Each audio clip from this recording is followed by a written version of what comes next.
नहीं हूँ, मैं राजा हूँ राजा।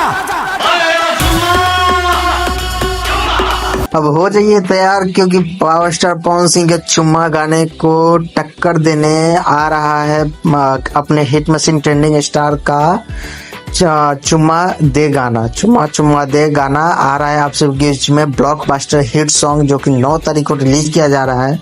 आप सभी को बता दें कि ये जो गाना है वो राजा राम जो मूवी का टीजर रिलीज हुआ है उस मूवी का गाना है। ये आप सभी के बीच में ये गाना 9 तारीख को रिलीज किया जा रहा है और इस गाने के अंदर आप सभी को खेसारी लाल यादव के साथ आकांक्षा पूरी दिखने वाली है।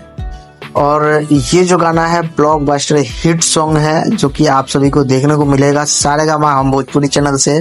बहुत ही ब्लॉकबस्टर और बवाल गाना होगा, जो कि पवन सिंह के गाने को टक्कर देगा, बॉलीवुड के गाने को टक्कर देगा। बहुत ही हिट और बवाल सॉन्ग है, तो आप इस गाना को जरूर देखिएगा। तब तक के लिए इतना ही, मिलते हैं किसी और नए अपडेट के साथ। तब तक के लिए बाय, जय हिंद, जय भोजपुरी।